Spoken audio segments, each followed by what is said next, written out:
Bonsoir à toutes, bonsoir à tous. 5 minutes pour vous expliquer pourquoi Donald Trump va perdre les élections.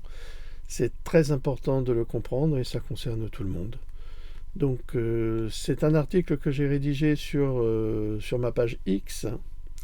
Donc vous n'hésiterez pas à aller le voir ou à aller le lire si vous le souhaitez. Euh, Par rapport à cela, ça change un petit peu de mon travail habituel sur la médecine. Mais comme je suis très concerné par les élections américaines pour des raisons personnelles, eh bien, c'est quelque chose que je suis depuis très longtemps.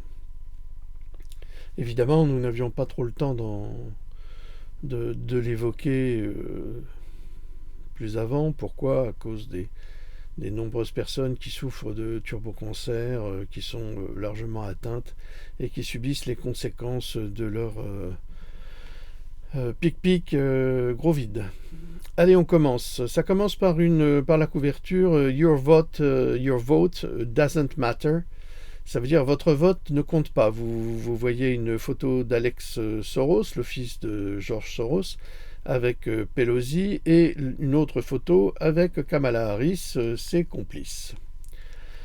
Le titre de cet article, les élections américaines sont volontairement sabotées pour empêcher Trump de changer la donne.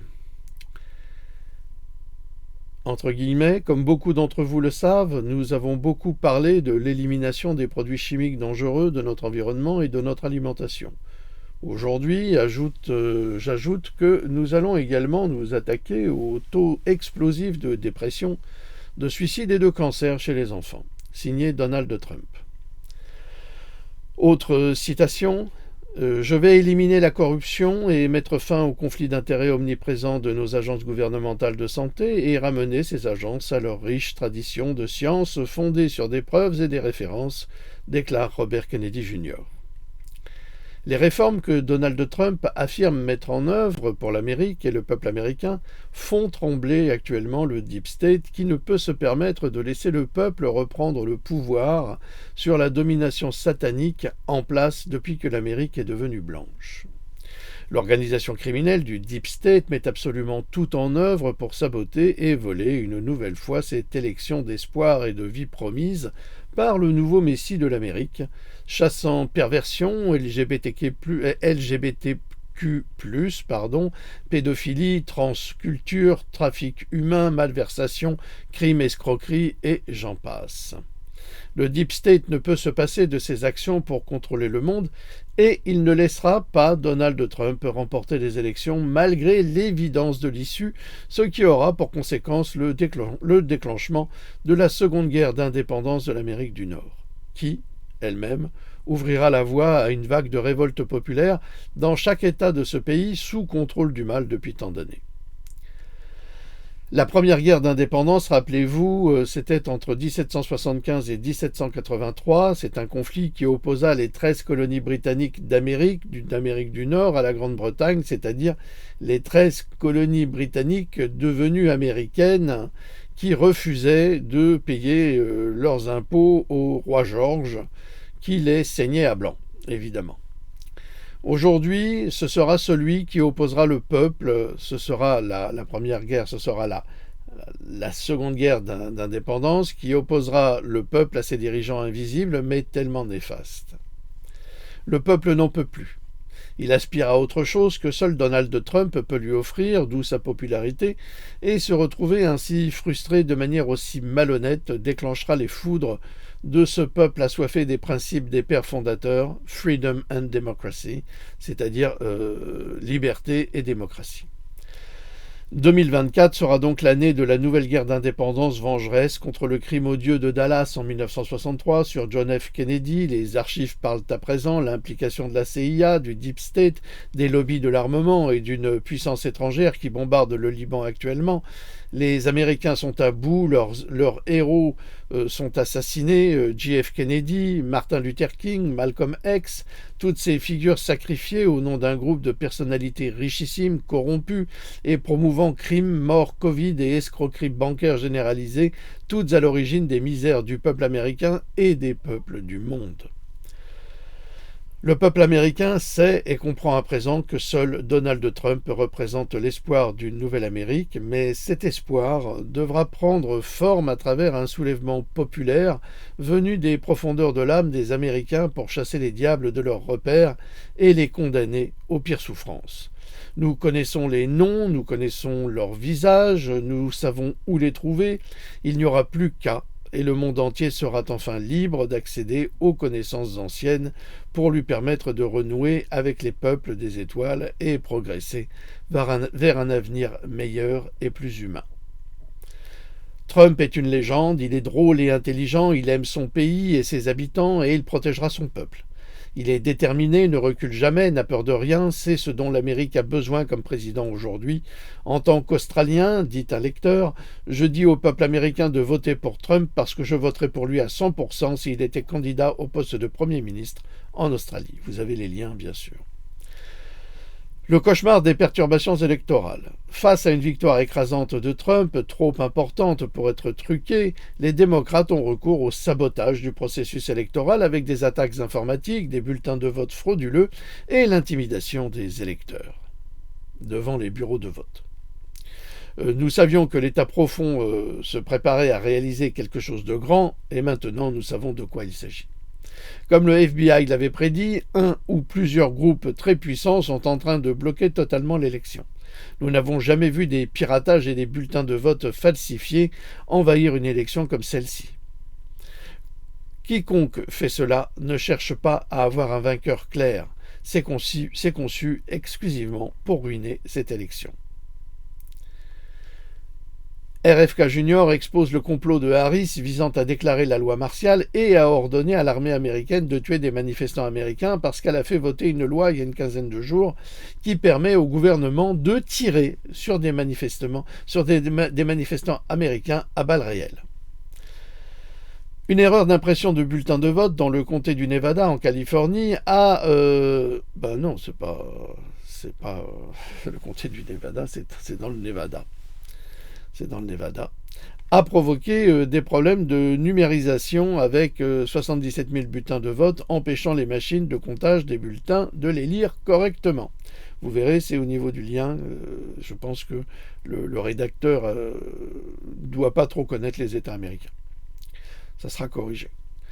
La fraude électorale en faveur de Kamala est absolument généralisée. Une femme de Washington a reçu 16 bulletins de vote par correspondance à son appartement, chacun adressé à un nom différent, mais avec son numéro d'appartement. Bien que son appartement de 2 chambres soit resté vacant pendant des mois et qu'elle n'ait reçu aucun autre courrier des locataires précédents, le seul courrier qu'elle a reçu était des lots de bulletins de vote adressés à différents noms. Vous vous souvenez de cette époque où Hillary Clinton a présenté son ami George Soros et son intérêt de s'impliquer dans les élections américaines. Internet efface toutes les preuves, on a l'habitude avec Bill Gates. Pourquoi ? Eh bien, il s'avère que j'ai trouvé une copie du fichier que j'avais archivé il y a des années. Ce serait vraiment dommage de le perdre à nouveau, et si les gens enregistraient et partageaient largement cela, bien à vous, déclare un lecteur publiant sur X, qui s'appelle Richard Wilson. Vous avez le lien juste en dessous. Et Justin Trudeau qui a donné 10 millions de dollars d'argent public aux Clinton. Les élites sont désormais exposées quotidiennement. Freeland, c'est l'une de ses ministres qui est petite fille de nazi sur la photo. Elle est rédactrice en chef d'un livre sur Soros et les plutocrates, donc tout est lié.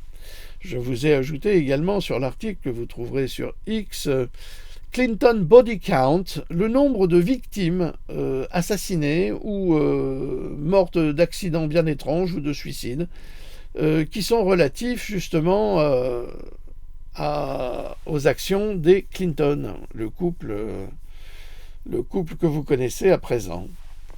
L'agenda 2030 de l'ONU est une question de contrôle. C'est la présentatrice de télévision anglaise Beverly Turner qui nous le dit. Elle déclare qu'il n'est pas possible d'atteindre ces idéaux utopiques sans une redistribution délibérée et peut-être forcée de la nourriture, des biens, de la propriété et des droits.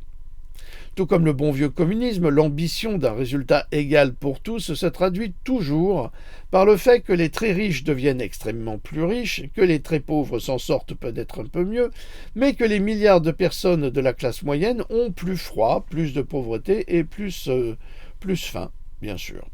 C'est le mantra de Klaus Schwab. Vous ne posséderez rien et vous serez heureux. Non, vous ne le saurez pas. Vous serez malheureux, vous serez faible, vous serez obéissant, mais, espérons-le, suffisamment en colère pour essayer de vous libérer. Les peuples du monde se conformeront-ils à cette vision technocratique ou allons-nous nous rebeller? C'est la question. C'est la question que pose Éric Archambault. La semaine dernière, Bill Gates, le plus grand propriétaire foncier des États-Unis, rendit visite à Starmer et Reeves à Downing Street, des ministres britanniques. Cette semaine, le gouvernement travailliste a donc signé l'acte de décès de l'agriculture britannique, comme le gouvernement Macron va signer celui qui va détruire l'agriculture française en signant les accords du Mercosur.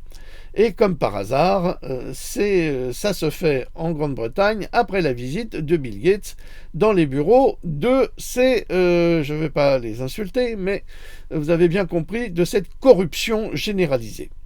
Cette corruption est un autre combat de Donald Trump. La Hongrie veut bannir la viande de laboratoire, l'Europe s'y oppose, les États membres débattent, tradition et innovation s'affrontent autour de la souveraineté alimentaire.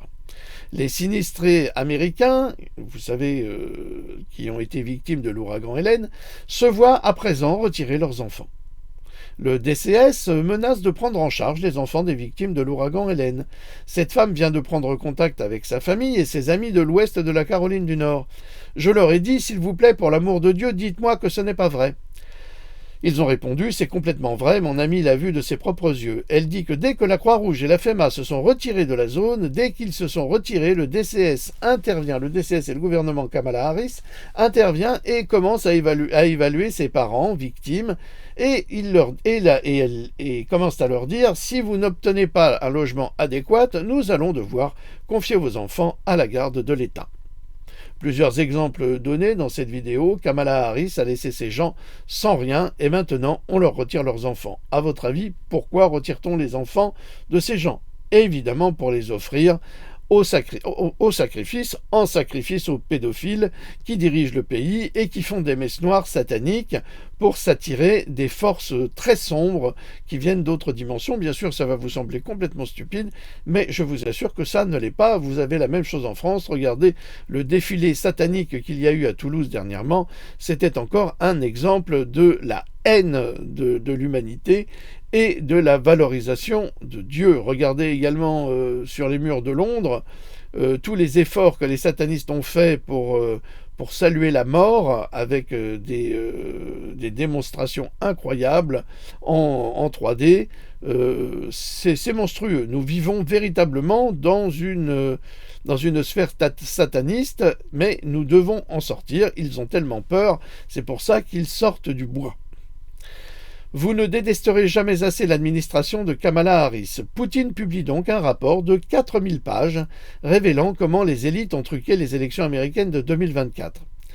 Alors, vous savez que depuis 3-4 jours, les Américains et même certains grands imbéciles de Français déclarent que Poutine aurait placé ses pions en Amérique, au Sénat, alors que c'est complètement faux. Tout le monde le sait, ils sont tous corrompus et certainement pas par Poutine.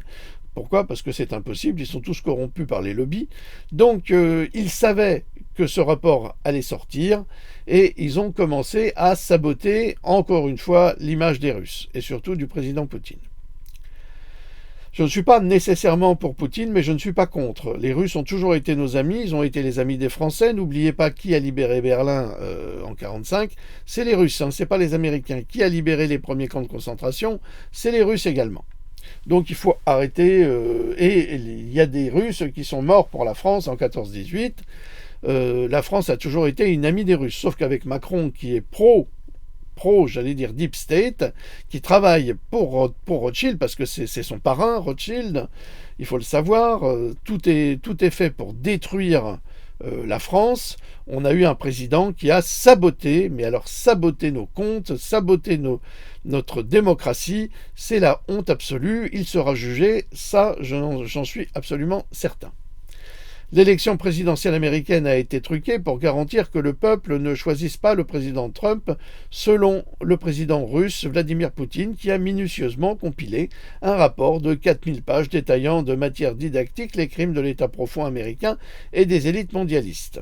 Selon Poutine, l'élite mondiale estime que les conséquences des élections américaines sont bien trop importantes pour permettre au peuple américain de décider de leurs résultats. Le rapport de 4000 pages cite Klaus Schwab, évidemment, Barack Obama, il fallait s'en douter, je vous rappelle qu'il appartient à la famille de George Bush. Ah oui, bien sûr, hein, ils sont liés. Bill Gates, qui est lié très étroitement à la Fondation Rockefeller, ce sont de grands eugénistes. George et Alex Soros, qui ne valent pas mieux. Et je vous rappelle que j'avais traduit également une interview de George Soros dans un de mes livres, dans lequel il déclarait que parfois il avait le sentiment de se sentir comme Satan. Et oui, et c'est pas une blague, c'est là que, évidemment, on ne peut s'empêcher de dire que George Satan l'habite, évidemment. Comme co-conspirateur dans le complot contre les États-Unis, Poutine a patiemment rassemblé des preuves, mais selon des sources russes, il estime désormais que le moment est venu de révéler la tromperie des mondialistes et d'éclairer le public sur le véritable programme de l'élite. Nous vivons donc une époque formidable. Je vous remercie de m'avoir suivi. Vous mettrez les commentaires que vous voulez, hein. Il n'y a pas de limite, mais on a mis en place, si vous voulez, des termes qui ne pourront pas être publiés. C'est un robot, hein, c'est l'IA qui fonctionne comme ça. Donc restez courtois, comme nous le sommes, là avec vous. Et je vous souhaite une bonne soirée et bonnes informations. Sinon, venez sur X, sur ma page Philippe Gendroc, et vous trouverez cet article en copie. Voilà. Merci à toutes, merci à tous. À très bientôt. Bonne soirée. Salut.